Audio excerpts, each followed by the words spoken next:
All right, let's go. Hey guys, welcome back to another Real Estate Lunchbox. I am your host. Ooh, I'm your host, Leon. Yeah, I'm your host. I am out here doing what I need to do to make sure that you guys stay educated, not just on the real estate market. So I'm bringing it on everything surrounding real estate, everything that could possibly affect real estate, everything that leaves the bag open to get into real estate.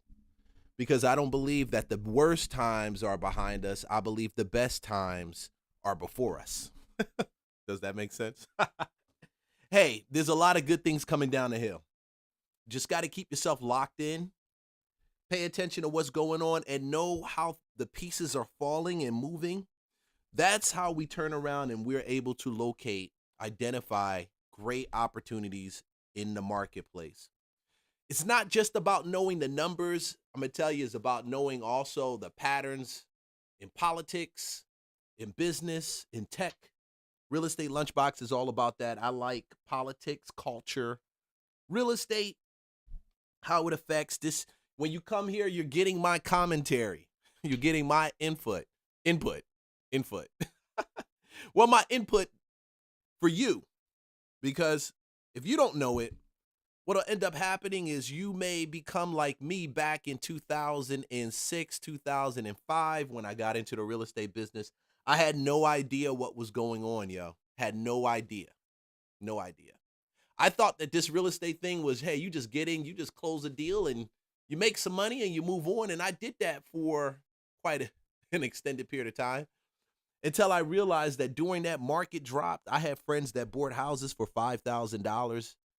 And then when the market started to straighten out, because we're in cycles and boom bust cycles. And when that market started to straighten out and the cycle started to trend back, then I saw them coming out with houses that were 15, 20, 30,000 in repairs. And then next thing you know is valued at 150, 200,000. So there's a reason for the madness. And when chaos happens, if you're not focusing on the right thing, you'll get swept up in the chaos. And yeah, I do talk a lot about the culture. I talk a lot about politics, but this is the chaos. It's always look here while I do this over here. If you get my drift, keep your attention focused on this thing while I do this over here. So if you don't know what's happening over here, you're going to be thinking and looking right here, and this is where the money's made. So why is this important?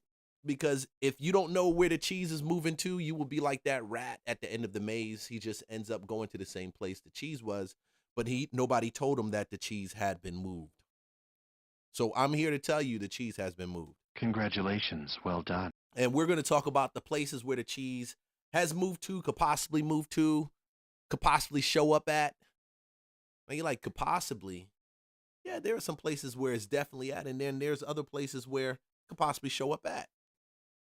But before we get this thing popping, jumping, let's talk about this birthright citizenship. Y'all say, Leon, this is politics. This is my show. I get to do what the hell I want. mm. That's why we strive to stay independent. Birthright citizenship. You're going to wonder how, Leon, what does this look? I got a client.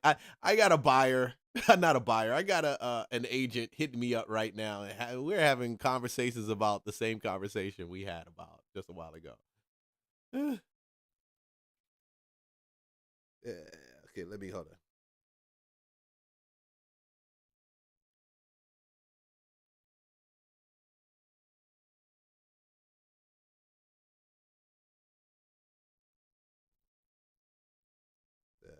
Okay, boom. Uh, uh, uh, uh.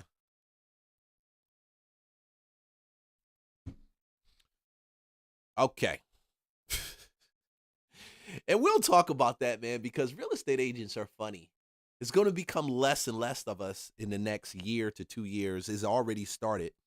I anticipate real estate agents are going to start to drop off, or more and more as we go into 2006. I mean, 2006, 2026. Dang, this craziness happened 20 years ago, 2006.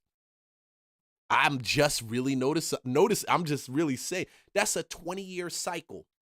Because these cycles are 20, 10. You have those 20, 10-year cycles. Then you got a 100-year cycle too. But we didn't have this much chaos taking place in the market. Right now in real estate, we got a huge pullback in the market. We got people that are not closing transactions. We got listings that are piling on the market, and we've got buyers that are kind of iffy, you know. But we had that same thing in 2026. I mean, in 2006. And to be honest with you, in 2006, the money was really made 06, 07, 08, 09. And then in 2010, I noticed a bunch of people starting to wake up to it. Bunch of people.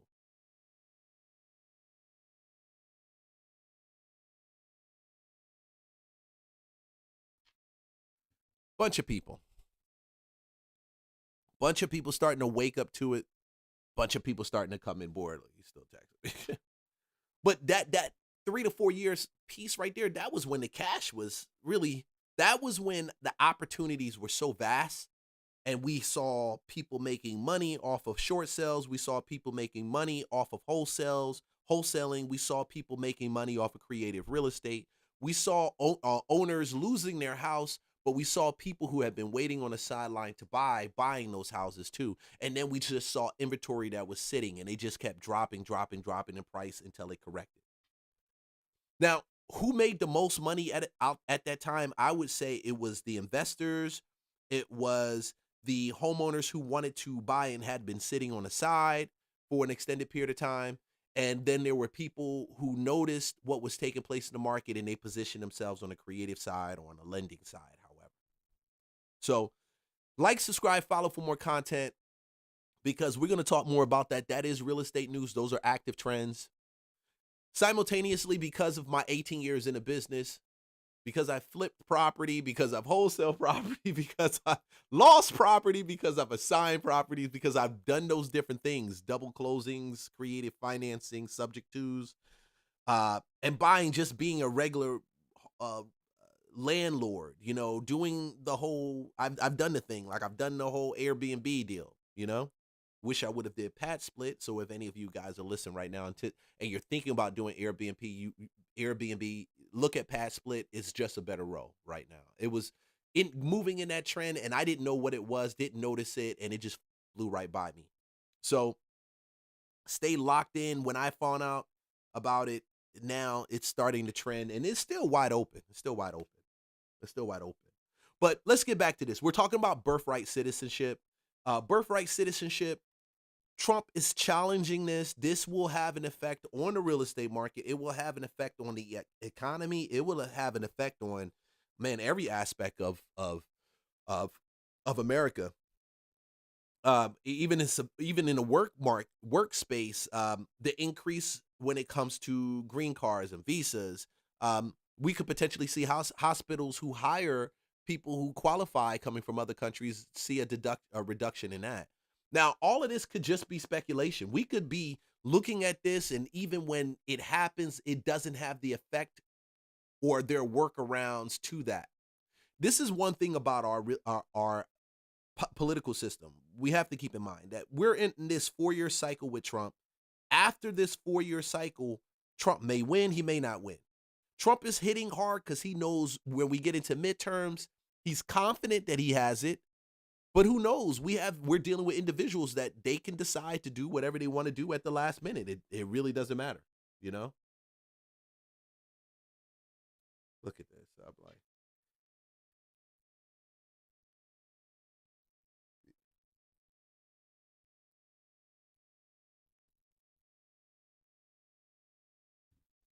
yeah, let them know. Not ignoring you. Because agents are going to get hungry, more and more hungry right now. They're going to get more and more hungry. Because, the buyers aren't moving as fast, or they're moving slow. And yeah. So let's get back to that. We're dealing with this birthright citizenship. It's going to affect us clear across the board. Already, you got to realize what's taking place in immigration is already affecting real estate when it comes to mortgages, because there are so many different programs that are open for people who don't live in this country to actually come in and to buy a house, to be an investor in this market. So it's just open. Uh, a lot of these things having to do with tying up immigration will affect this. So it's going to affect the economy of real estate in so many different ways. We don't know yet. We don't understand yet. But it's best for us to keep track of it so we can see those moves as they approach and we can pivot accordingly. So birthright citizenship, let's go, Trump. I've got my concerns concerning this. I'm not 100% with it, but then I'm not 100% against it also. Why? Because you can't break into this country and expect to get a free bag or a free positioning because you broke in. Anytime I think you get liberties and freedoms off of the back of doing something wrong to actually get those liberties and freedoms, I got to question it. Okay? I got to question it. And yeah, some people may say, hey, man, you know, Leon has been done like this for hundreds of years.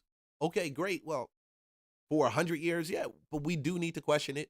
It was initially put in place for slaves, for the children of descendants of slaves. So let's see. Let's see. The Supreme Court said it will decide if President Trump can limit the constitutional right to citizenship at birth. President Trump, you might remember, issued an order at the start of his second term to eliminate the law which automatically grants citizenship to anyone born in the United States. Birthright citizenship has long been understood to be required under the 14th Amendment. I want to bring in CBS News legal contributor Jessica Levinson for her analysis. Jessica, I'm always grateful to have you in moments like this. Explain for the audience what is and what the Trump administration has said ought to be. So what currently is the 14th Amendment that we've understood for more than 100 years, well over 100 years, to say that it doesn't matter what the status of your parents are. If you're born in this country, then you are a citizen of this country. That particular view was supported by an 1868 case and by subsequent congressional statutes. So we have, ever since the 14th Amendment was ratified after the Civil War, understood that the only question really is, are you born in this country? And with the caveat of maybe if your parents, in fact, serve as foreign consulates, for instance. But the question now is whether or not the president can, by executive order, undermine that understanding. The Supreme Court's going to take up this case. I think this was always destined for the court. And I'm going to go out on a limb and say I think this is maybe 8-1, 7-2, that no, the president cannot do this.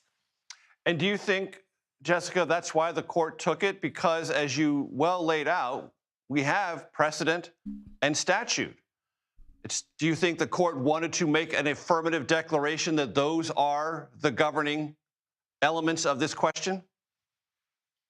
Or at least four members of the court. As you know, and you're a student of the court as well, all it takes in order to decide to take a case is 4 votes.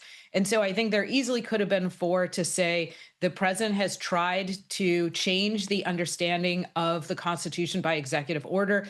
We should be clear that there has been no court that has agreed that he can do that. This executive order, which I believe was signed on the first day of his presidency, never went into effect. But yes, to your question, I think this is one of those big constitutional questions that, generally speaking, the Supreme Court is the final word. And Jessica, just for the sake of argument, what would American law and immigration policy look like if the Trump perspective were to prevail? Great question. So if the Trump perspective prevails, then I think what you see is, frankly, in the short term, an administrative mess, in the sense of trying to figure out who is a citizen and who is not. What is the status of newborn's parents? Can you prove that when you go into, I mean, this is a bit of an exaggeration, but can you prove when you go into labor and delivery that in fact both parents are US citizens or have legal status? With respect to how this would affect other areas of the law, what would be the ripple effect?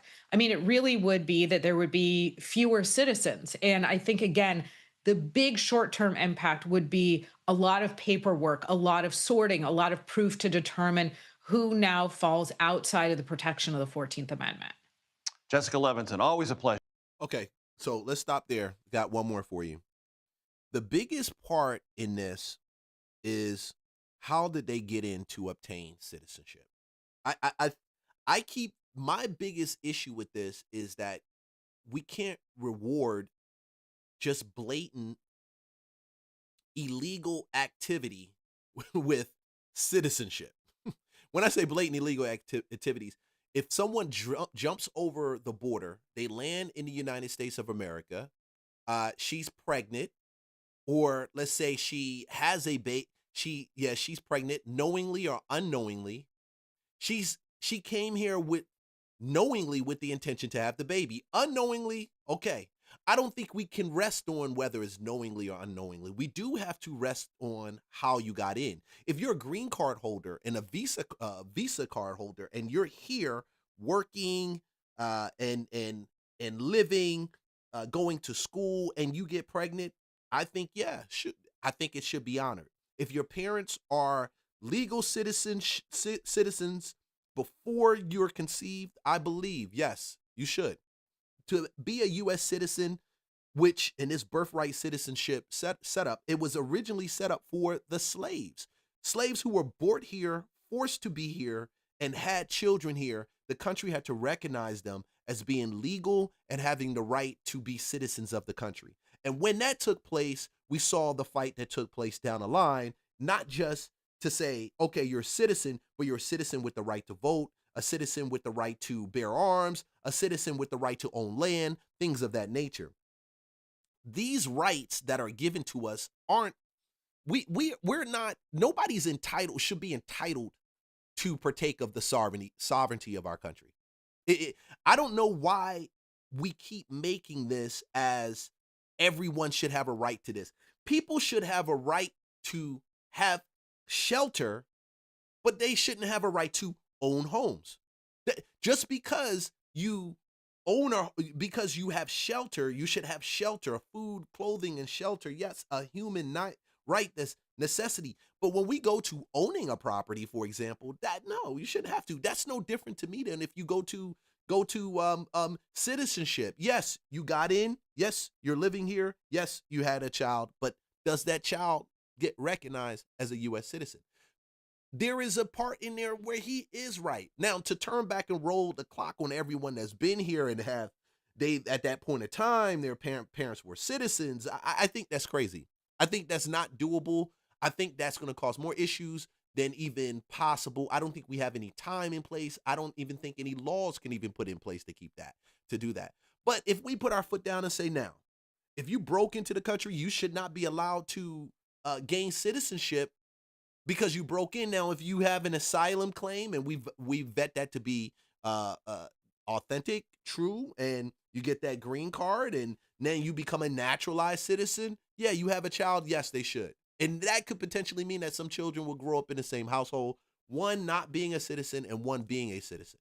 And the opportunity should be given to the ones who are not citizens because they were not innately, they didn't have a choice. Their parents made the choice. They should have some type of some program where they can go through the process to do that. But to believe that just because you broke in and you had a child or children on U.S. soil, you're entitled to all the rights of a U.S. citizen, you haven't paid into the pot. You haven't contributed nothing to our society. You haven't contributed anything through the growth of this country. Oh, no, look, I would say that. Y'all like, damn, what the hell that came from? Well, you haven't done anything, man. You haven't done anything. You haven't done a lick to actually get it. And the manipulation of our law is what's being used against us. The freedoms that we hold true are being twisted and used against us. The freedom to life, liberty, and the pursuit of happiness, that's for within the sovereignty and the jurisdiction of this country. It's not because of the world. It is a true fact for the world, but it is a realized fact in our country. And it should not be something that's played with, that's just given away just like that. because the same countries that these people are fleeing from, okay, uh, we see already with what's happening in Somalia, the fraud. They're sending the money back over. So not all of them, but a good amount. 85%, what 85% already living off of food stamps in the welfare program. So yes, there needs to be some banner, some type of line drawn in the sand, regardless of how much it upsets people, because the U.S. taxpayer, the U.S. citizen, the U.S. business person, the U.S. entrepreneur, the U.S. worker, they're the only people that's really paying the price for it. They're really paying the price. And it's a shame that most of them don't care. Why? Because this open borders, globalized society is something that really, really, really uh, fires up people on the left. And I would dare to say is even some rhinos that don't give two shits about it too. And rhinos being Republican in name only. So should we have it? Yes. Should it be open? No. And how it's obtained should be the question. If you broke in to get it, hell no, you shouldn't get it. You shouldn't do that legal shit to get legal shit. There's no way, I haven't seen anywhere where you go and knock out the person that's in the McDonald's a cashier, grab the money from behind the register and run away. And when they catch you, they say, keep some of the money in your pocket. It's no problem. We'll go ahead and help you deal with the charges of theft. Okay. Why do we can't reward that? Why the hell reward this? And don't tell me this is a misdemeanor, because my other perspective is it shouldn't be a misdemeanor. It should be, you shouldn't have habeas corpus, and for that reason, there's no due process and there's a way to go back. But I understand the human rights aspect of it. Not the human rights that someone has a chance, but the human rights that that power can also be used to manipulate that situation. Power can be used against the people who find themselves here, and they can find themselves in a worse situation. But I say, what's worse is it easier for us to hold power accountable, or for us to hold individuals running around in our country that we don't even know is here, okay, or they were supposed to show but they never showed? Is it easier to enforce that? We clearly see right now it's not, because look at how they're fighting ICE. Look at how they're throwing bricks at them, shooting at them, attacking them, different things like that. That's like trying to snuff out a bunch of fucking roaches in your house. You let it in and it becomes a German roach infestation. That rubs people the wrong way, but that's what ends up happening, because there are so many dark places that people can hide and they can stay.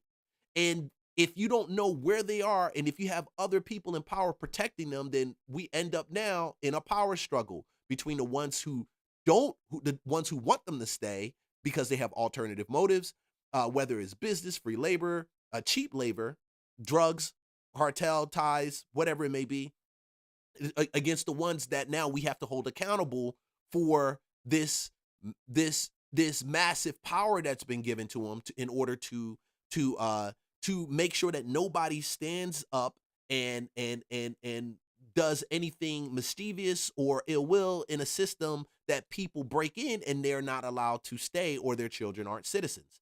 Things have to be enforced as regardless of whatever you put into place. It's no different than business, and that's why Trump is there. That's why he's doing that. That's why some of us, uncomfortable as this time may seem when it comes to a pullback in the market, we still understand that some discomfort is necessary in order for the boat to float straight. Congratulations, well done. And we don't understand that as a whole. We don't understand that there are times and seasons where we're going to have a level of unsettled disruption, discomfort, and the boat is on the water and it's always rocking. There's always some fucking storm. We get that. But when we stand back and say, hey, we're not going to let the storms happen, we're going to avoid the storms. Hey, don't even cause any rocking of the boat, because if you do that, that means that things are going to be unsettled and some people may fall off and some people may have motion sickness. So what? The boat needs to be rocked. The boat needs to be rocked.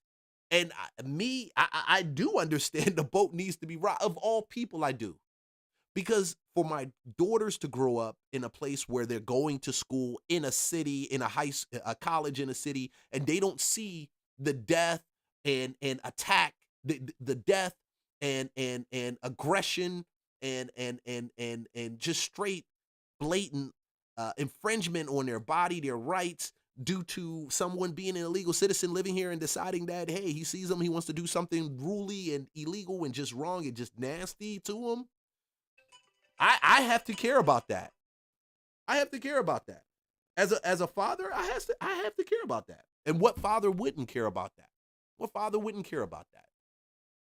Hey guys, like, subscribe, follow for more content. This thing is, I've got my opinions. Some people may like it, you may dislike it, but at the end of the day, hey, this is my experience. Let's go. Earlier this year, birthright citizenship demonstrators raised their voices outside the Supreme Court.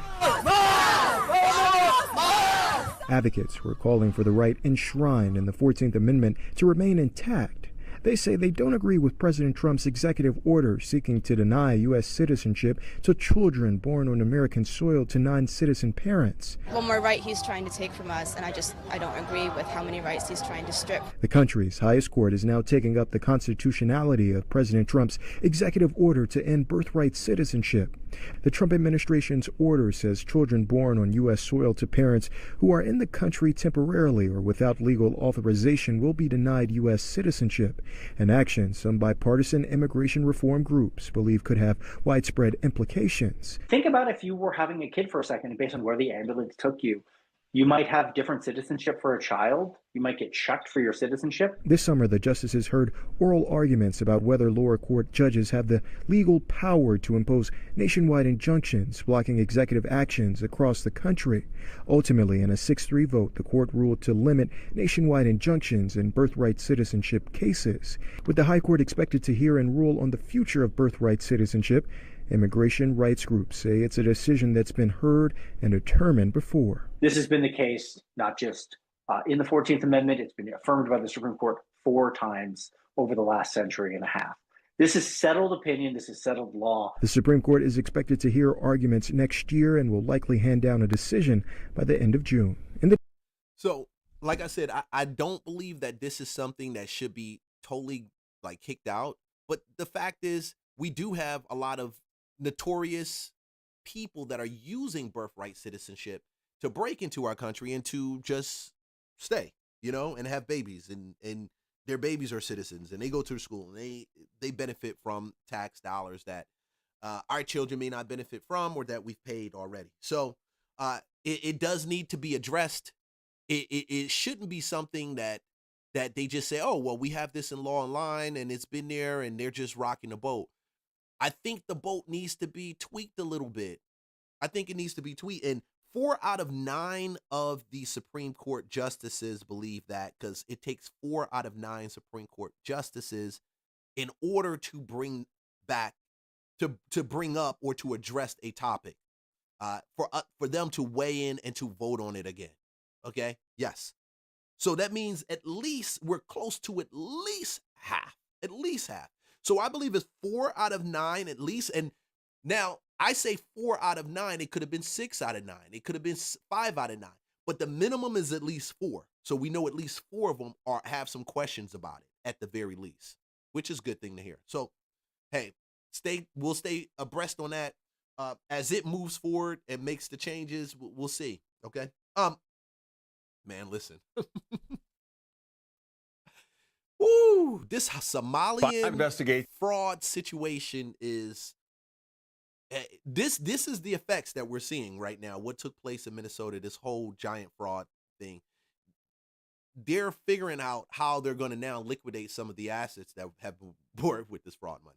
Is tracking your stolen tax dollars. And tonight we reveal how some fraudsters are still benefiting from their crimes even after being charged and convicted. Investigative reporter Eric Rasmussen has been following the Feeding Our Future fraud for nearly 4 years, and he's here with what's standing in the way of getting your money back. Well, we do know a lot of the $250 million stolen from taxpayers is tied up in property and other things. Federal prosecutors say they're seizing it, but at least in some high-profile cases, viewers told us that still has not happened.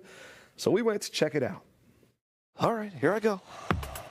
From this 5-bed, 4.5 bath in Washington County to a $1 million house in Plymouth, complete with an indoor basketball court. My name is Eric Rasmussen. I'm a reporter with KSTP. Another right off this county road in Burnsville. Do you know if the government is trying to take this house? They're not? We had to see these properties for ourselves. Each house owned by people convicted of fraud, connected to feeding our future. $250 million meant to help kids in need, stolen at the height of the pandemic. Wow. Okay, so if you don't know what this is, in 2016, remember we had the pandemic in 2020? This started in 2016 in Minnesota. This was when they started using the COVID money that came out in 2020. And it looks like the nonprofit was started in 2016. I apologize. So in 2016, a nonprofit was started. But in 2020, when COVID hit, it claimed to distribute thousands of meals to school children, but instead stole hundreds of millions of dollars. This is what Trump is talking about, like things like this. And I don't understand why it doesn't upset people. But these homes now need to be liquidated for now the county and the state to recoup what was stolen from them, the federal government to recoup what was stolen from them. And this seems like it's something that's hard to do for whatever reason. 100 people, close to 100 people, if not 100 people, have been charged and related to this Minnesota fraud feeding the future case. Now, as much as they say Republicans are out here trying to, or conservatives or the right, they're out here trying to use a discrimination and race baiting and hatred in order to make and change these laws. They forget to address what brought this to this point where it seems like it's nothing but minorities that are immigrants being targeted. Why? Because this shit happened. And clear, I know there's fraud. There's people that lived here that committed fraud. We get that. I guess in some weird way we're saying what? Let our citizens commit the fraud and we can take them down. But if you're not a citizen, that's a double infringement. Matter of fact, it wouldn't have happened if you wasn't here. Congratulations. Well done. Is that wrong? No, it's not. I don't think it's wrong at all. Because people like this can flee the country, liquidate their money, flee the country, and the same way they broke in, same way they can break out. Okay? They want to jump on a flight, go to Somalia, go to this place, they can do that. Who's going to chase them down? Okay? So this is a big issue. Stop acting like it's not. Property all over the state, in different parts of the country. But long after prosecutors filed paperwork to seize properties purchased with stolen taxpayer dollars, neighbors told 5 Investigates that still has not happened. Is it fair for the public to want answers about what's being done? Absolutely. It's our money. Mark Osler is a professor at the St. Thomas Law School and a former federal prosecutor. This is something in criminal law that too often gets forgotten, the money side of it. You know, we pay attention to the body when someone walks into court, when they're taken away to prison. But the harm is often in the money. Take former Safari restaurant owner Salim Saeed. 5 guilty verdicts now. A jury convicted him and Feeding Our Future founder Amy Bach nearly 9 months ago. But we found Saeed and his wife are still the official owners of this $1.1 million house in Plymouth. Fraud money funded their $900. Wow, 1.1 million. You mean to tell me you can open up non-profits and get 1.1 million? Yeah, you can, but you're going to end up right over here. $52,000 down payment in 2021. And county records show they've racked up more than $50,000 in delinquent property. So they're not paying the property tax. So the county's suffering right now, $52K in a hole. They haven't paid their property taxes. The federal government and taxpayers suffered already because that was $1.3 million in funds that could be used actually to feed the children. Everybody's talking about SNAP benefits being cut. Why is SNAP benefits being cut? What's going on with that? Obamacare. You got hundreds of millions of dollars sitting right here. Hundreds of millions of dollars that could have been used otherwise better to help the same citizens that we all advocate for, and we say that minorities, Black America is being left behind, and they don't have access to resources. So I never understood how a party like the Democratic Party, which has that umbrella, could stand back, and they know that this is affecting people like that look like people that are minorities, American minorities, but they don't speak out about this at all because it affects their other part of their party. Yes, other people in their party can now be displaced. They can be affected if someone like Tim Walz speaks out. Hey, we need that money. But that affects Ilhan Omar, and that also affects the Democratic Party. That can ruin his chances in running in a midterm. That can ruin his chances for being reelected. So, and he did that. He ignored it, and he just let it go and look. So this is what happens, and I think they're right for it. Taxes since then. No one responded to the note I left, but a week later we did see someone leaving in a Cadillac. Prosecutors say they have to wait for Salim Saeed to be sentenced before they can take the property. But that doesn't explain this one. Records show the owner of this house in Willerny is Jonathan Ross, the husband of Sharon Ross. We want to keep that program going. The former director of House of Refuge Twin Cities was sentenced to prison in February for her role in the Feeding Our Future fraud. That should have cleared the way for the government to take the property, but we found a car registered to Ross's husband still sitting in the driveway. We are also asking about this house in Burnsville, owned by former Feeding Our Future employee Abdi Kerm Idle. Do you know Mr. Idle? Right before being named in the first indictments in 2022, Amy Bach's right-hand man fled the country. Do you know where he is? That's the voice of Idle's ex-wife, according to a second person. See? Fled the country and probably took a good amount of money with him also. He probably liquidated some assets and he went back to Somalia. And they think we're going to go down to Somalia to get that money? No, we're not. They're not. Who spoke to me from behind the front door. Ex-husband.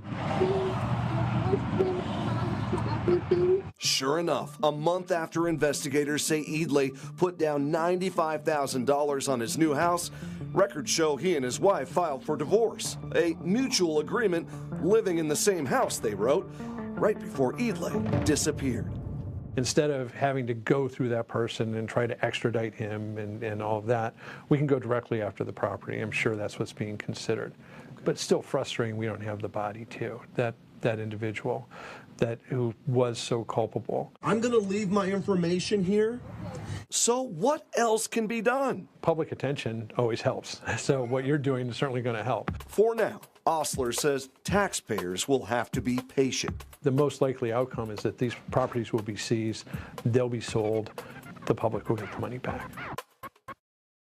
For weeks now, we've been asking prosecutors specific follow-up questions about these three properties. And I can tell you in just the last 45 minutes, I got a call back from the lead prosecutor, Joe Thompson. He says they have to let the full legal process play out. In each of these cases, he added that the value of what they have seized so far is significant, somewhere between $60 and $70 million. And I can tell you when I went back to check court records today, which we've been doing a lot lately, I did find the U.S. Attorney's Office just reached a settlement to recover an additional $227,000 that was tied up in a property in Kentucky. That one was previously owned by another defendant in these Feeding Our Future cases that was sentenced earlier this summer. So the bottom line is the process is happening, maybe not as fast as some people would like. Slowly. Okay. Yeah. You know, and that's the sad thing about that is it just took national recognition, like people started talking about it nationally, but it's been going on for months now. It was actually going on, I believe, during the election period when Walz was actually running for vice president. See how weird this is? Nobody spoke about that. I'm surprised Trump didn't find it, but you know, he didn't really need that to take him down, and we obviously see that now. We definitely see that now. All right.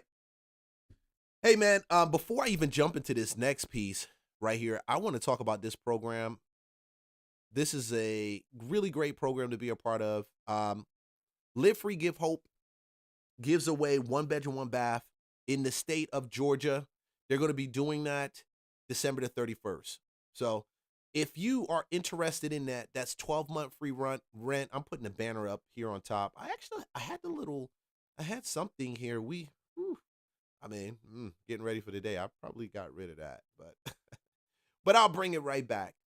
Live Free, Give Hope. That's 1 bedroom, 1 bath in the state of Georgia. So if you are someone and you know you're going to need a place in 2026, this is a apartment giveaway. It's fully furnished. Utilities already included in there. And if you're an investor, you can gift this to someone or you can rent it out. It doesn't matter. But it is a sweepstakes.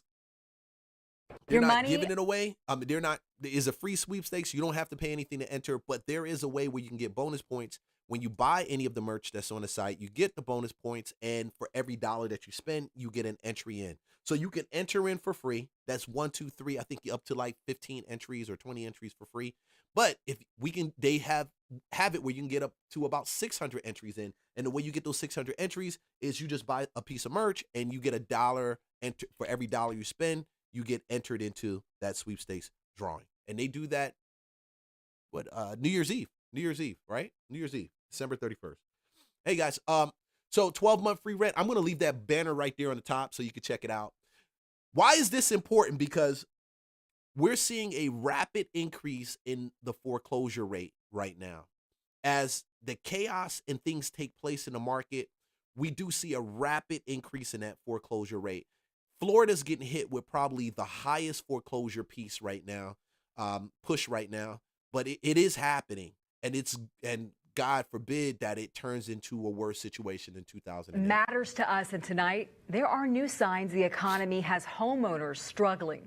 Foreclosures have increased for the 8th month in a row nationwide. Callan Gray is here with how Minnesota ranks and what you can do now if you find yourself at risk. Callan? A mortgage expert I talked to today tells me Minnesota is doing better than other states, coming in at 31 on the list of 50 states.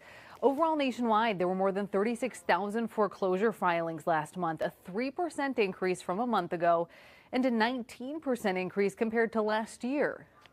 Even though the numbers appear to be daunting, they're relatively low, and it's nothing compared to 07, 08. This is really a normalization, back towards a normalization. Post-COVID, we've had just a tremendously low number of foreclosures. David Jameson owns Edina-based Rainbow Mortgage. He explains during COVID, there were low interest rates, moratoriums preventing foreclosure, and lenders were working with homeowners to postpone or reduce payments temporarily to help out, and that all kept foreclosures to a minimum. While any increase will seem significant because of that, Jameson says this is still something to keep an eye on because the economy is playing a factor, from people losing their jobs to the cost of food and gas to increasing homeowners insurance and property tax rates. So what can you do if you're at risk of losing your home? The best advice I can give people is don't ignore it. It's tough. I understand that it's tough. If you have a lot of equity in the house, for sure, reach out to your lender, see what they can do.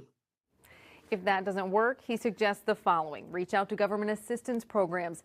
Ask family and friends for help to tie you over. Contact a realtor or sell your house to one of those companies that buys homes and pays cash. And if all of that fails, he suggests reaching out to a bankruptcy attorney to slow down the process. There's also the option of a deed in lieu of foreclosure, where you could voluntarily turn over your home to a lender to avoid the whole foreclosure process, Lindsay. But you need to know your options. Good information, Callan. Thank you. Yeah. Okay. So foreclosure she nailed it. So you've got a deed in lieu of foreclosure, which is a big piece. We got a deed in lieu of foreclosure. All that simply means is that you're going to take that property and hand it back to the bank. Is it looked at like a foreclosure? They say that it's not. This is a voluntary surrender. Don't know. It's really about the lender. You got to ask them that question. Next thing is call a realtor. You want to talk to a real estate agent. You want to find out how much you have equity in that property. And then that will actually position you to say, hey, I probably need to list it, or I probably need to call one of those guys that pay cash for the house. Okay. And no lie, we buy houses cash. We do buy houses cash. Okay. Leave a comment at the bottom if you need any of our services. Now, short sales are another issue. Short sales just basically allow you to sell the house, or if you're upside down now or you're behind and you don't have to worry about meeting the full amount that's necessary in your loan. Because I know some people are upside down. You never know. Okay. So short sales, check your lender and see if that's an option. Now, they say reach out to the lender. There are still programs that these lenders have that will help you maintain or keep that house. And that's important. You definitely need to reach out to them, find out if they have a program in place. All those different things will help you navigate the storm. It may just be a reset to your mortgage. It could be a prorate to your mortgage. It could be so many different things in relation to your mortgage. But either way, it's worth doing it. Okay, it's very much worth doing it. It definitely puts you in that place to be able to navigate the storms. Now, most of this is happening. A lot of this is happening in the Florida market. So let's take a look at that. Rates are on the rise across the country, particularly here in Florida. According to real estate experts, the Sunshine State leads the U.S. Lenders in Florida started the foreclosure process on 1 in every 1,800 homes last month. And Tampa has seen the highest rate in the country. Fox 13's Aaron Mesmer shows us what experts think is driving these higher than normal numbers.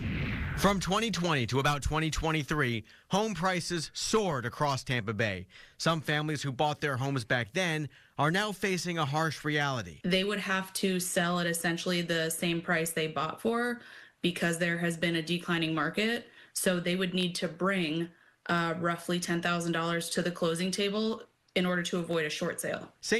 Now, a short sale may be better because most people don't have. If you don't have 10,000 to actually pay the mortgage, then why would you have 10,000 to actually sell the house? It doesn't make any sense. So a short sale in that case is the best way to go about doing it. Pete Realtor Mia Annabelle with Smith & Associates explained what can happen next. By the time we get that net sheet, they're negative. They can't sell, they can't afford the property. And that can lead to foreclosure. Florida saw more foreclosures than any other state in October, according to Adam Davis. So we see Florida, definitely California, we see that. We see, what's that? Not Alabama, that's South Carolina, New York, different parts of New York, Utah, Nevada, where else? Iowa, Illinois, Ohio, no doubt on Illinois. Definitely no doubt on Illinois. Definitely Nevada, and we all know California. I mean, California is probably one of the most expensive places to actually live at. So that's Delaware, Maryland. Wow. So total of the top 10, that's it right there. Experiencing the highest level of foreclosure. Now, if you're someone and you're trying to get in real estate and you're in those spaces and in that state, in those states, or you can work in those states, or you have some type of remote way to actually do it, it wouldn't hurt to now start looking in those markets for opportunities, because you can actually do great things. You can help people avoid having a foreclosure on their mortgage while at the same time acquiring an asset. Now, it may suck for them, but that means all they got to do is repair their credit and go out and buy another place. Having a foreclosure on your mortgage can actually set you back 6-7 years before you're actually able to even buy it.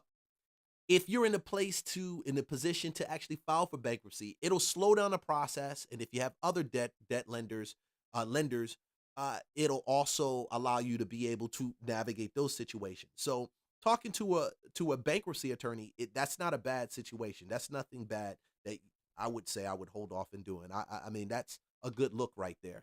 So top 10. A real estate analytics company. Tampa had the highest rate of all major cities, with 1 in every 1,373 housing units in foreclosure. Experts point to skyrocketing property taxes and insurance costs as major factors, but that's just the beginning. It's really all prices and all costs associated with housing, whether it's HOA, whether it's interest on mortgage payments, whether it's interest payments. All of those costs are going up. On top of that, daily expenses are up too. USF economist Michael Snipes says those added costs are often a big problem for retirees on a fixed income. It's a huge investment. It's a huge source of spending for a lot of individuals. It's a huge part of their income. So any small change is going to be felt particularly acutely by individuals who might not have a whole lot of money. Realtors say the best advice for families worried about foreclosure: have the conversation sooner than later. It's not going to go away. Sometimes we get called in and it's to a point where the bank has already started the process, and that gets very tricky. In other words, don't wait until it's too late. In Tampa, Aaron Mesmer, Fox 13 News. And 100% right. So guys, this is part of what's taking place right now. Some people are, this is actually on the tip of a wealth transfer. And I keep saying it, like, we are looking at one of the largest wealth transfers that's going to take place in our lifetime. While people are losing houses and losing jobs, that money's going somewhere. Now is the time, I truly believe, if you just really screwed up for the last couple of years and you're like, hey, I didn't do too good, I got to do this, I got to do that, this is the perfect time to look at where you can now fit into this in position and be a receiver of some of this while you help people.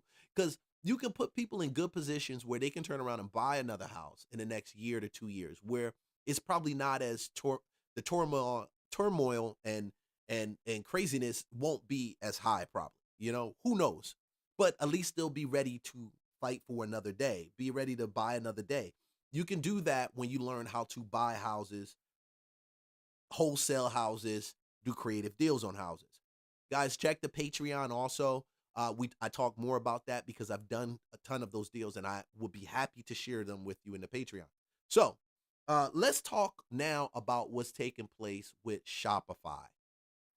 This is another layoff situation, and we got to also be cautious about what's taking place and understand how we can also benefit and make a bag off. The week comes to an end. It's time to check in with tech analyst Carmi Levy on what's trending in the tech world. And with that, Carmi, I have to start off by saying good evening. First off, how you doing?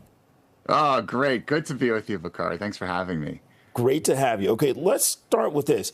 Shopify lays off staff to keep the team fast, sharp, and focused. You have to explain this. Yeah, I mean, this is arguably Canada's highest flying tech company. Small merchants around the world use this platform.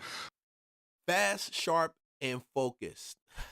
Basically, they're saying they're bringing in AI, and whoever's left right now, they need to see the blood spilt from people being laid off.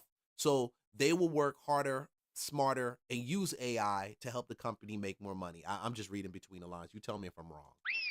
All right? Tell me if I'm wrong. Leave a comment if I'm wrong about this.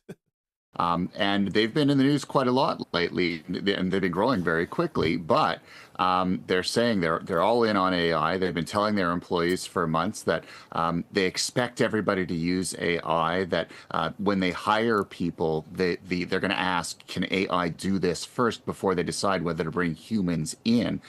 And now there are reports, company is saying that they have laid off an unknown number of people. They're saying it's a very small number, under 1%. They had about 8,100 employees, according to data from earlier this year. So the numbers aren't that big, but for a company that is so profitable, so fast growing, so kind of obvious to the Canadian business community, it's a bit of a shock, especially late this year, for them to announce something like this. And I think because Shopify is the kind of a bellwether for the rest of the Canadian tech industry, it's certainly something to watch. Will other companies, as the new year dawns, see this as an opportunity to start trimming their staff as well? So what they're telling you right now is that they're looking for people with AI skills. One of the biggest things you can learn to do in AI is to prompt engineer, okay? Prompt engineering is probably one of the coolest things that you can actually do in the AI space, because you're learning how to communicate with AI when you're doing that. So the way I make my thumbnails, the way I make some of my videos, some of my content for marketing on the real estate side, some of my real estate related content, investing related content, resale related content is all based on AI. I mean, right now Gemini can actually turn around, and the Nano, I saw it, can actually generate a image that looks just like the person that's standing there, whether is that an assembly line, or whether you're talking about, let's show me an image of people trying to get into the immigration building in record droves, however, and it looks so nice and it catches the eye, the use of color. So how do we now posture ourselves? We learn how to prompt engineer. Coursera has a course. I don't have a link for it. I can refer. I'm going to put the link right here in our main description. Coursera has a course for prompt engineering. You can actually, it's through Google. You can learn how to build prompts that will turn around and fill videos like you see in VEO3 or Sora 2 or Gemini or using Chat GPT. They want people that are tech savvy to be able to communicate the needs of the organization to AI to get the desired results.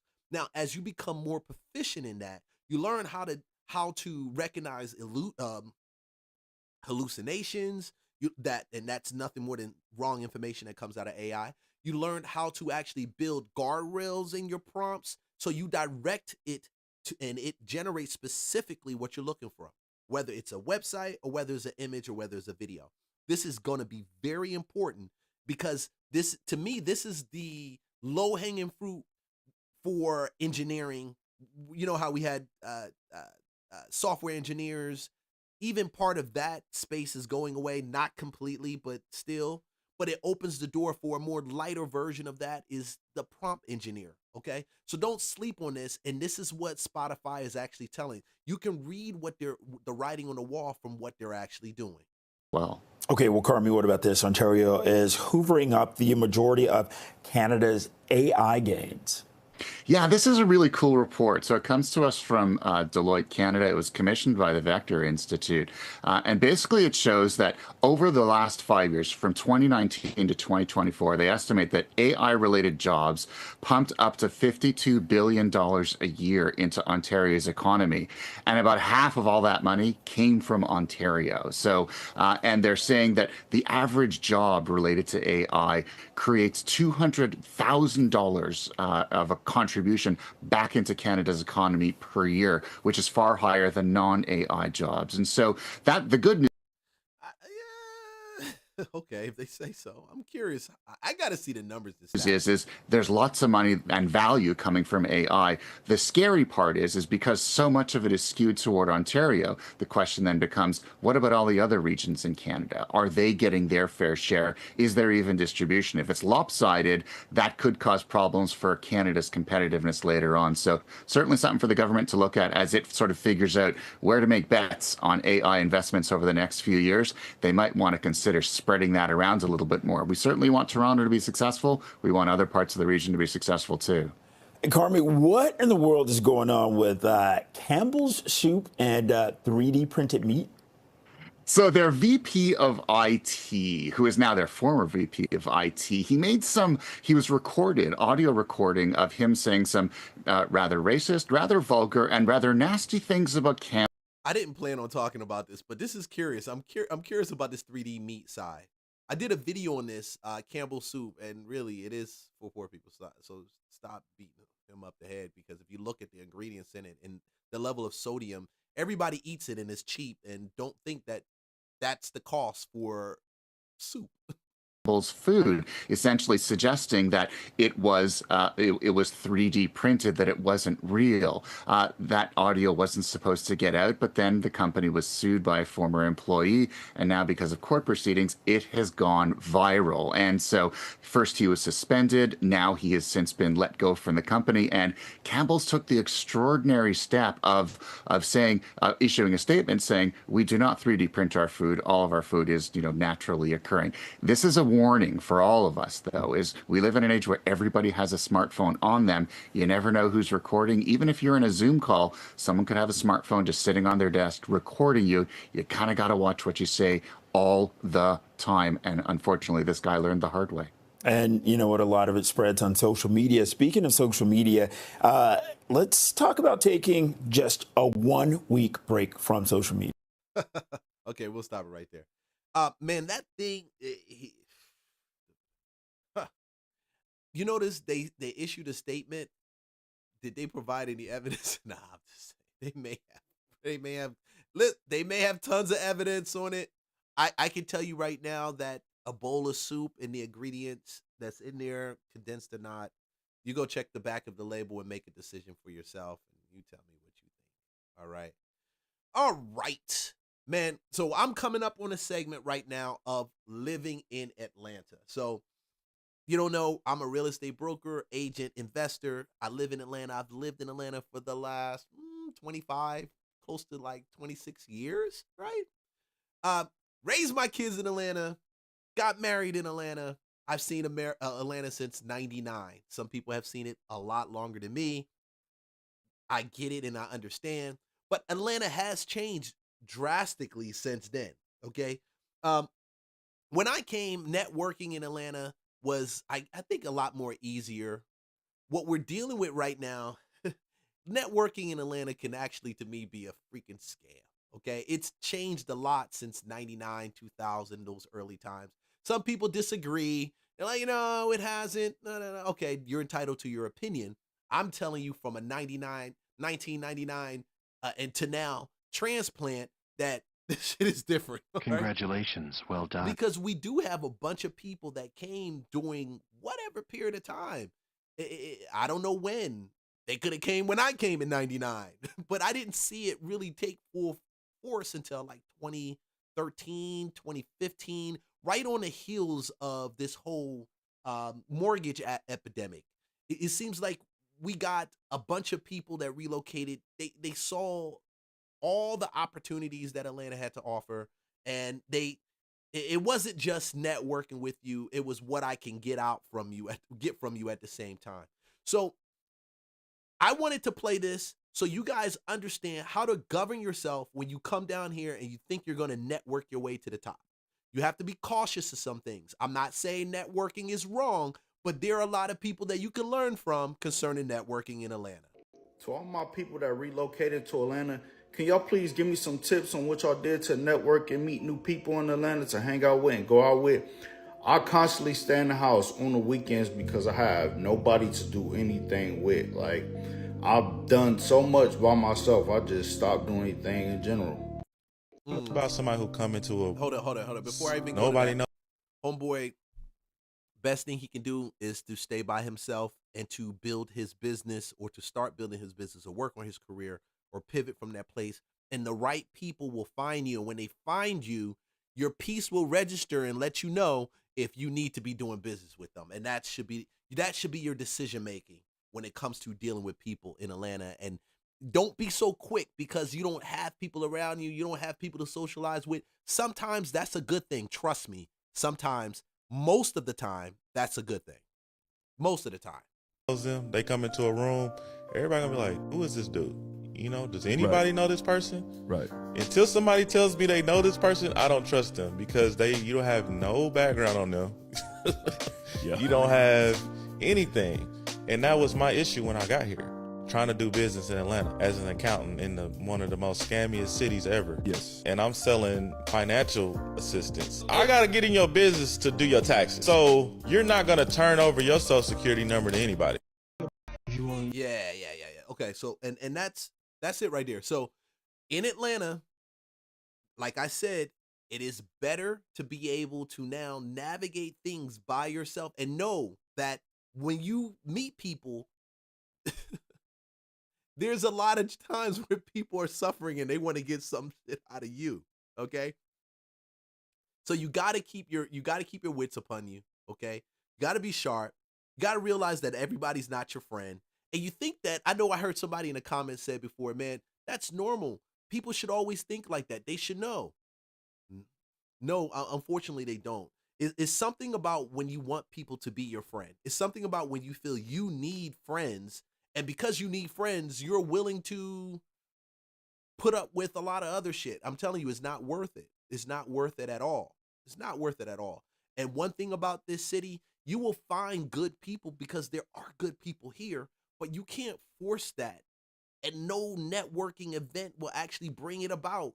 And nobody holds your business in their hands. Meeting one person won't open the door for you to have a ton of people. You should be focusing more on building good, solid content, creating a great brand, and then at the same time, improving your skills and learning how to promote yourself in the space. Promoting yourself will already attract people to you. And if your piece isn't there, if you're not someone that has a level of discernment, I keep using that word, I keep saying it, if you don't have a level of discernment, you will find out quickly that you'll be deceived, okay? And I think that's the other part. Having that inward time by yourself is more important than any of that other stuff. Any of that other stuff. You on network, Atlanta, a hot spot for networking, everybody working together and building up and shit like that. It's I true. don't like Kinda nobody is. genuine. I think it's true That to too. a certain extent, because then it's like you run into the niggas and then y'all chop it up like, all right, twin, I'm gonna fuck with you, twin. We gonna lock in. And you never talk to that nigga ever again. That's casual. No cap, bro. No cap, bro. That's how it was when I met Duke Dennis. I ain't on cap, bro. No offense though to Duke Dennis though, but I mean we chopped it up with the whoop. But like after that it was just. Cause he already got his shit. What he owe you? That's how true, but like it was on some like Yeah, it's like what you bringing to the table type. it was like I was gonna pay the man. But still though, like I mean, that's what I'm saying. Like, nigga, networking here is different because, it's big, but it's small at the same time. So you can meet somebody, then meet somebody else, and the whole time they know each other before you met them. But, like, I just feel like the networking part, like, when you first talk to somebody, if you don't follow up, then the relationship won't be, like, it ain't gonna be too much substance in it. they gonna move on. Yeah, they will move on. And I'm gonna skip this one because there's one after this. Yeah, they'll move on. And so, but don't be pressed. Don't be pressed to actually build that connection. That's the biggest thing. Don't be pressed. Somebody who lived in Atlanta for 8 years, I just want to give some feedback because I see a lot of people move to Atlanta. They expect it to be a one way, but then they get on here and they bash Atlanta just because it didn't go the way that they expected. You never ever want to move somewhere, first of all, without being prepared. I mean, having a couple of racks in the bank, you need to have a car that you've paid for, not one that you are paying a note on. You need to know people down there. When I came, I bought the Dodge Dynasty that I had in Philly. I paid $1,000 for it, and the note was free. Now, granted, somebody slammed into me. Somebody wrecked my car on Godby Road in College Park. But guess what? It served its purpose. And even after that, it still served its purpose. But that's the deal. If you can come in and you make sure your stuff is paid, you won't have to deal with some of the drama. Connections is very important in Atlanta. If you ain't got no connections, you ain't got no business going there. Because now, I said it like I said it before. Connections are big. Like, I've met people that don't look like me that have helped me in real estate projects in Atlanta, and I wouldn't have been able to get those projects done if I did not know them. But I didn't go out seeking for them. That's the thing. I was just doing business, and they came by me. It's about how you get these connections, and that you don't think that these connections guarantee or will even help you guarantee your success or are necessary for your success. That's a big thing. you're going to run into some very sketchy ass people. And one thing about Atlanta got a lot of transplants. Most of the time, it don't even be the people that are born from there that are the problem. It be the transplants. It be the people that be from everywhere else. And you got to remember that a lot of people migrated there after Katrina. You also want to not go there looking for love. Atlanta don't love nobody. Atlanta love image, okay? So that means that if you're either in a relationship right now or you're married right now, don't move to Atlanta, baby, because you'll end up being there divorced. Cheated on, beat it on, skeeted on, and disrespected, because it's a whole nother energy that will literally break up your relationship. And anybody can tell you that I'm not lying to you. Atlanta is a whole nother beast that is not meant for people who are trying to be in stable, healthy, happy relationships, unless you are already there and you've already went through the struggle. I've seen guys come down here perfectly good. I mean, they came with their family. One guy, man, oh my God. He came, I think his wife, he had 2 children, his wife, and me and my wife befriended them through another connection. It was just at an event. Like you say, you just bump into people. My wife and her exchanged numbers, never really stayed in contact. Hey, here you go. Man, 2-3 years later, these guys had only been down in Atlanta 1 year. 2 to 3 years later, I think my wife saw her on Facebook or Instagram, and that's the thing. You know, of course, you meet somebody, what's your IG? Husband moved right back to the city they came from. No, let me take that back. The husband stayed here. She moved right back to the city they came from because he just couldn't keep his man in his pants. Guys, listen, when you come down here, this is 101. There's no deficit of women. If anything, you're probably more women than men. It's definitely more women than men. Even with the LGBTQ thing we got going on in this record high amount, there are still more women than men. that doesn't mean that you smashing all of them. Like, all of them ain't for you. Like, none of them, if you married, are for you. But if you're single, all of them ain't for you. Please, God is my witness. Focus on your business. Focus on your bag. Because you can come down here and you can come down here a father or two, and you could end up being a single man within 2-3 years, sometimes within the same year. That Atlanta will bring your way. You need to already have a mindset of where you're going to live at. You need to already know that the rent is going to increase by $200 to $300 every year, okay? Which is why you need to circle back to having a couple of bands already set aside before you even move there, which is why you need to circle back to already having a car. Yes, the MARTA is okay. The MARTA may be smarter at some times, but as somebody who was on a MARTA for 4 years, it is not a guaranteed source of transportation. In fact, when COVID came, I had to literally deal with the fact that MARTA went from having almost 60 different buses to only having about 10. Networking is a plus, but also be known that everybody who said that they run a business, everybody who said that they can help you, they are not there for your best interest. A lot of people. She 100% right about that. And just because they run a business, that doesn't mean that they've got to even proficient in it. Because people start stuff and end stuff down here like putting on damn pants. Oh, I'm doing with credit repair today. Okay, cool. 6 months later. I'm actually doing real estate today. Bro, I've been in business for 18 years in real estate. When I got married, I got my real estate license. So I'm going to tell you, I've seen credit repair people come and go. I've seen lenders come and go. I can count on my hands how many lenders I've known that's been in the business as long as I've been in the business. So I'm telling you, just be careful. Because everybody who says they have a business, they have a business. I've had money, thousands of dollars I've been scammed off before because somebody allegedly had a t-shirt business. They were allegedly a connoisseur of couture. Guys, trust me. And I would never trade Atlanta for no place right now, honestly. So don't look at it like I'm bashing the city. I'm just trying to give you game so, you don't come down here and get caught up. People are only out to see what they could get from you. And a lot of people only stick by you when they see that they could get something from you. Because once it all falls, they're going to disappear like Casper. And that's real shit. And if you are an artist and you think that you about to go to Atlanta and you just about to take over? What? You can't take over that city, baby. Atlanta is very supportive of their own artists. In fact, I remember when T.I. got out of jail.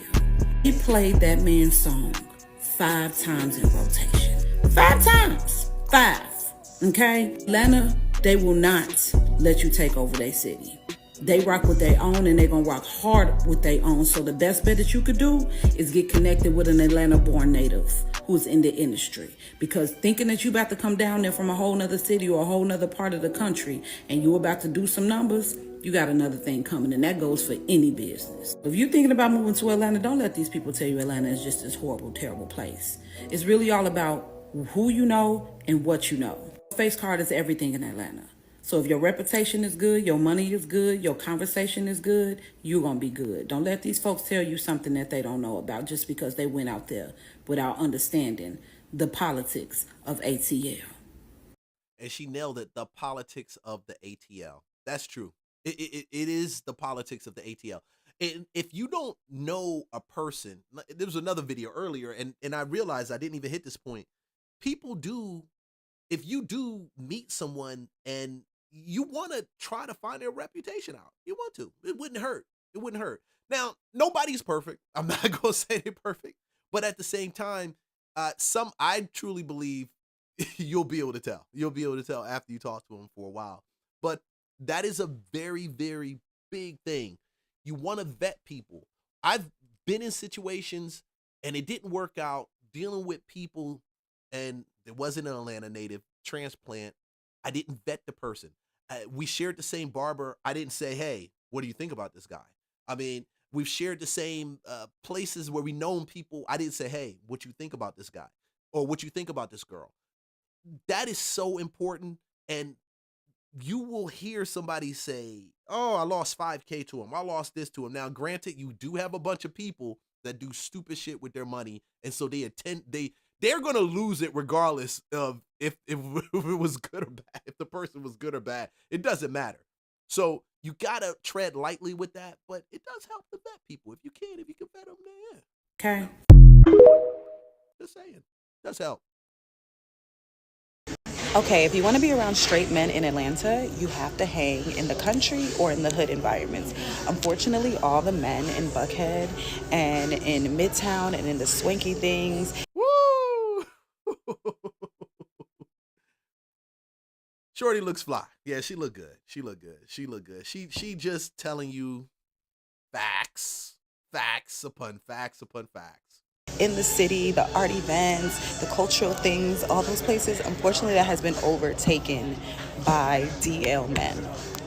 That weave is crazy, yo. You see that split? That ain't no cheap weave right there. I'm telling you, it ain't cheap. And they got some good people that do weaves down here. They got some good hair extension connoisseurs, practitioners. They do very good, very good. Shout out to my boy Lamarvelous, Barbers I Trust, Dallas, Georgia. He does the best man weave, the best hair transplant, the best cuts. Bronner brother, master barber. Hey, check him out. Barbers I Trust, Dallas, Georgia. If you're looking for a good cut, man. Because I'm looking at that weave and I'm like, damn. Woo. Whoever did her weave, they killed it. Don't ask me, ask your mom. And so that's why you'll see, like, in Atlanta, a lot of pretty women just with, like, hood or country men. That's because they're trying to make sure that they're straight. Because dating these swanky, artsy-fartsy city men who know all the restaurants and high-rises and rooftops, who graduated from Morehouse, you just can't detect, like, you know what I'm saying? Like, it's just too close to proximity to being gay. And a lot of them are DL. I just went out last night and that's what it was. So girls, you just have to go out in the city for the girls. And if you're trying to find a lover, if you're trying to find a real man, you got to go to the outskirts. You got to go out the city. You got to go to the hood. You got to go to the country, out the way. And then you'll have a better chance of finding a straight man. Great. Now, I can't say too much for the hood. I know I've met some really cool hood dudes down here, man. I can say about the country, yeah, I have seen quite a few eligible bachelors moving out of 285, moving to the south side. Matter of fact, one of my clients, a very eligible bachelor, cool dude, bought a house outside of the city when he moved here from Jersey. So it does happen. That's exactly where you want to be. They come into the city, a lot of us come into the city to do work, check out real estate. We may have some meetings, may even just be the 9-to-5 play, and then leaving out the city after happy hour, for example. But I have seen that more than often. The north end of the city, because they can buy houses in Alpharetta or Swanee or anywhere in those north Johns Creek areas, they'll move out there. The south side, which is at one time a lot of people were like, oh, this is the south side. I mean, you can find some great houses out there. And so they're moving out there because, of course, the land is cheaper. In many cases, you get a lot more than what you actually you get a lot more than what you pay for, you know. Still, it's still economically better. Now, as far as in the hood, I don't know about how many hood dudes. Now, I know one or two hood dudes that are very successful in business. Very cool cats. I met them, at my local ministry that I was attending. A couple local ministries that I attended, jumped back and forth about. And don't go there thinking that you're going to find some dude in church. That is not where you go to church for, even though it is still a great social scene. And I know some church people don't like that, but I don't care. If Jewish people can go to synagogues and network, why the hell can't Christian people go to church and network? Congratulations. Well done. So keep that in mind when you get out here too. That, yeah, there is a cluster of people. When you're in the city, and some of those guys in the city, man, I'm going to tell you, when they just know too many restaurants and too many little smooth spots, you got to question it. Now, there's a couple of guys that's not like that, but depends on what you're looking for. I'm just saying. I was gonna move, but now I'm just gonna stay in Minnesota, bro. I don't even. Boy, This is our land now. Fuck you all. Oh, okay. I threw that in at the end of it by accident, but it's a fact because we're going to transition over to talking about what's taking place on this Somalian side. Hey guys, like, subscribe, follow more content. This is my Living in Atlanta series. I really just want to give you one-on-one training because nobody gave that to me, and I went through a lot of headaches and just crazy stuff, and I hope that what I know and what these people are sharing will help you navigate it, help you while you navigate in Atlanta, or if you're going to be moving to the city, at least your mind will be right because it's all about having the right mind. That's all it is. Get your mind right and you'll be successful no matter wherever you go, guys. All right, cool. So I stumbled onto something that was very interesting. I did not know that Somalians are not considered black. Matter of fact, they don't consider themselves African at all. Do you know that Somalia is 79% Arab and 21% African? That's why Somalia is an Arab country. They speak Arabic, they have Arab history and identity, so Somalia is not an African country, it's an Arab country. That could speak for a lot of stuff. Somalis are not black. Let me explain why. Looking at me right now, chat, am I black? I'm literally brown.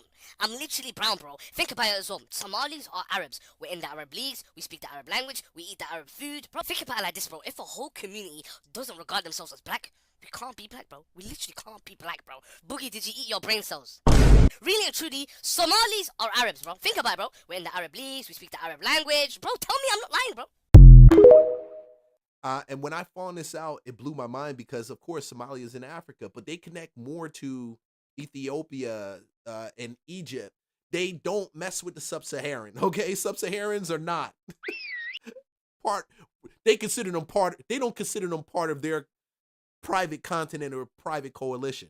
So when I see black people right now that are getting their things revved up because, oh, Trump's coming against minorities and he's and look at what he's doing to Somalia. Listen, Somalians do not consider themselves black. So some of y'all African Americans, some of us y'all need to stop.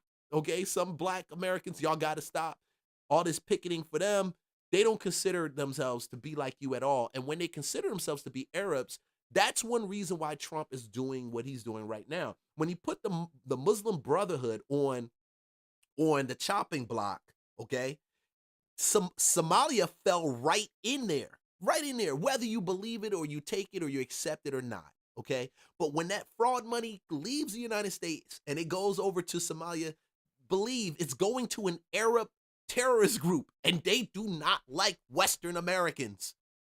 Y'all will figure this out down the line, I bet. You'll figure it out.